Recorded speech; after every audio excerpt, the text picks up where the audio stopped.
नमस्कार, मैं हूं दीपक शर्मा और आप सभी का स्वागत करता हूं धर्म क्षेत्र में। धर्म क्षेत्र एक ऐसा शो जिसमें आध्यात्म से लेकर राजनीति और धर्म से लेकर हिस्टोरिकल जैसे मुद्दे को लेकर आऊंगा। तो आज धर्म क्षेत्र में मैं आपको मथुरा के उस मंदिर का इतिहास बताऊंगा जिसे मुस्लिम आक्रांताओं ने बर्बाद करके उस मंदिर को तोड़कर शाही ईदगाह मस्जिद बनाई। ये भी बताऊंगा कि उस वक्त के इतिहासकारों ने मथुरा पर क्या लिखा और मस्जिद और श्री कृष्ण जन्मभूमि का पूरा मामला क्या है, ये भी आपको बताऊंगा। क्या सलूक उन मूर्तियों के साथ किया गया, ये सारी जानकारी आज मैं आपको दूंगा। मंदिर की स्टोरी और मुगलों की करतूतों को सुनकर शायद आपकी आंखों से भी आंसू निकल आए। जिन मुगलों को हमारे इतिहासकारों ने इतना महान बताया है, इतना गुणगान हमारी किताबों में किया हुआ है, उन मुगलों ने कैसे धार्मिक स्थलों को लूटा, बर्बाद किया और वहां मस्जिदें बनवाई, ये सब आज मैं आपको बताऊंगा। सबसे पहले मथुरा की इस मस्जिद को लेकर जो विवाद है वो मैं आपको बता देता हूँ। दरअसल ये पूरा मामला 13.37 एकड़ जमीन पर मालिकाना हक से जुड़ा हुआ है। हिंदू पक्ष का दावा है कि जिस जगह मस्जिद बनी हुई है वहां श्री कृष्ण का जन्म स्थान है, तो वहां से मस्जिद को हटाया जाए। और मुस्लिम पक्ष ये कह रहा है कि उसे मामले की जानकारी नहीं थी, इसलिए वो सुप्रीम कोर्ट जाएंगे। अब आपको मथुरा का जो इतिहास है वो बताता हूं। जब इस मंदिर को तोड़ने की प्रक्रिया शुरू हुई, आज के समय में जहां श्री कृष्ण का जन्म स्थान है, वहां आज से करीब 5000 साल पहले मलपुरा के कटरा केशव देव में राजा कंस का कारागार हुआ करता था। और इसी कारागार में रोहिणी नक्षत्र में आधी रात को भगवान श्री कृष्ण का जन्म हुआ। और आज से करीब 3000 साल पहले इसी जगह पर वसु नाम के एक व्यक्ति ने कृष्ण का मंदिर बनवाया था। और इसकी पुष्टि माघ क्षत्रप सौदास के एक शिलालेख में होती है। 400 ईसा पूर्व में महान सम्राट चंद्रगुप्त विक्रमादित्य ने उस मंदिर को और मॉडिफाई किया, यानी उस जगह भगवान श्री कृष्ण का एक अद्भुत और भव्य मंदिर बनवाया। मंदिर इतना भव्य था कि जिस दौर में इस मंदिर पर हमले हो रहे थे, इस मंदिर को तोड़ा जा रहा था, उस वक्त के इतिहासकारों ने इस पर क्या लिखा वो मैं आपको बता देता हूं। एक ईरानी इतिहासकार अल उतबी हैं जो अपनी किताब तारीख-ए-यामनी में लिखते हैं कि शहर के बीचों बीच एक ऐसा भव्य मंदिर था जिसका वर्णन नहीं किया जा सकता। ऐसी भव्य इमारत को बनाने में सबसे अनुभवी और कुशल कारीगरों को भी लगा दिया जाए तो भी 200 सालों में ऐसी भव्य इमारत नहीं बनाई जा सकती। सोचिए, ये उस वक्त कहा जा रहा था जब मंदिर को तोड़ा जा रहा था। और सुनिए, मूर्तियां लाल सोने से बनी थी जो 15 फीट तक ऊंची थी। एक मूर्ति की आंखों में रूबी लगी हुई थी जिसकी कीमत आज के वक्त में करोड़ों रुपए होती है। और दूसरी मूर्ति की आंखों में सफायर लगा हुआ था जो पानी से भी ज्यादा साफ और क्रिस्टल से भी ज्यादा चमकदार होता है।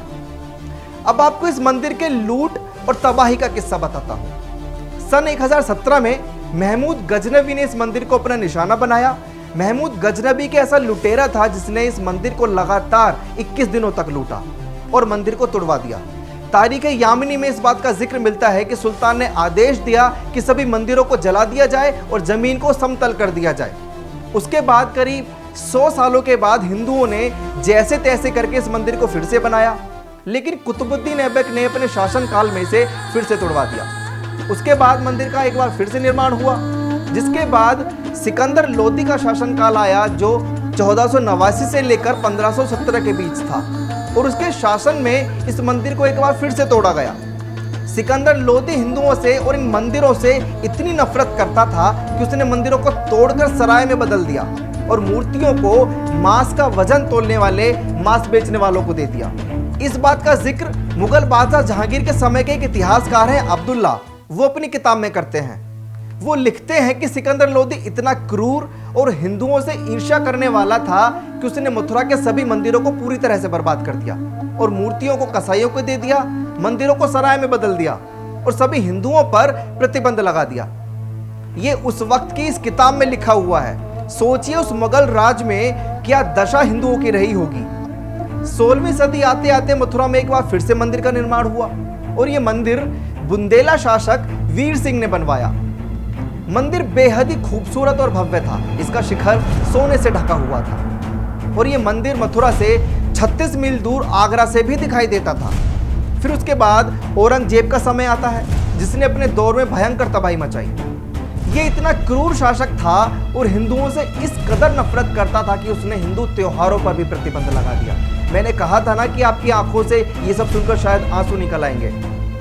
हिंदुओं के अंतिम संस्कार पर रोक लगा दिया था इसने। गंगा यमुना के घाटों पर कोई अंतिम संस्कार नहीं कर सकता था। सोचकर रूह कांपती है कि क्या दशा उस वक्त हिंदुओं की रही होगी, कितना जुल्म औरंगजेब ने किया। और हमारे इतिहासकार महिमा मंडन करते हैं, किताबों को भर दिया मुगलों के गुणगान से। अब आप देख रहे हैं ना कि कितने महान थे ये मुगल, क्या क्या कांड इन्होंने अपने राज्य में किए। इसी औरंगजेब ने मथुरा के इस मंदिर को तोड़कर शाही ईदगाह मस्जिद बनाई और काशी की ज्ञानवापी भी इसी औरंगजेब की देन है। मतलब जहां जहां हिंदूवास था वहां मस्जिद। जदुनाथ सरकार की किताब का एक टाइटल है डिस्ट्रक्शन ऑफ हिंदूज टेम्पल, जो ये साबित कर रहा है कि जहां जहां देवों का स्थान था वहां इन मुगलों ने तबाही मचाई, बर्बादी की और मस्जिदें बनवाई। वो आगे लिखते हैं कि औरंगजेब ने 9 अप्रैल 1669 को फरमान जारी किया कि काफिरों के सभी धार्मिक स्थलों को ध्वस्त कर दिया जाए और 1670 को उसने मथुरा के इस कृष्ण मंदिर को तोड़ने का फरमान दिया। उस दौर के एक और इतिहासकार साकी मुस्तैद खान अपनी किताब मासिर ए आलमगिरी में लिखते हैं कि औरंगजेब ने आदेश दिया कि मथुरा की सभी मूर्तियों को आगरा भिजवा दिया जाए और आगरा की जामा मस्जिद की सीढ़ियों में इन मूर्तियों को दफन कर दिया जाए। मथुरा का नाम बदलकर इस्लामाबाद कर दिया जाए और जिस जगह भगवान श्री कृष्ण का मंदिर था वहां शाही ईदगाह मस्जिद बनाई जाए। औरंगजेब की क्रूरता और हिंदू विरोधी विचारधारा आप देखिए कि उसने मूर्तियों को आगरा की जामा मस्जिद की सीढ़ियों में दफन करवा दिया। मतलब वो चाहता था कि जब लोग नमाज के लिए मस्जिद में जाएं तो मूर्तियों के ऊपर से चलकर जाएं। 1862 में एक ब्रिटिश पुरातत्व विद्वान अलेक्जेंडर कनिंघम लिखते हैं कि निसंदेह इस जगह पर भगवान श्री कृष्ण का मंदिर था, जिसे कई बार ध्वस्त किया गया और कई बार बनाया गया। शाही ईदगाह मस्जिद के किनारों को बनाने के लिए जिन पत्थरों का उपयोग किया गया है उससे ये साबित होता है कि यहाँ 16वीं सदी में एक मंदिर हुआ करता था। मस्जिद में जिन पत्थरों का इस्तेमाल किया गया है उनमें हिंदू कलाकृतियां मौजूद हैं जो नागरी लिपि में लिखी गई थी। अब आप सोच सकते हैं कि विदेशी लोग कहकर चले गए कि वहां मंदिर था, उस दौर के इतिहासकार ये कह रहे हैं कि वहां मंदिर था, लेकिन आज हमें ये साबित करने के लिए कानूनी प्रक्रिया से गुजरना पड़ रहा है। ये थी मथुरा की कहानी। आपको ये जानकारी कैसे लगी प्लीज कमेंट सेक्शन में जरूर बताइएगा और ऐसी खबरों के लिए आप जुड़े रहिए हमारे साथ और देखते रहिए हमारे चैनल NTV निष्पक्ष आध्यात्म को। नमस्कार।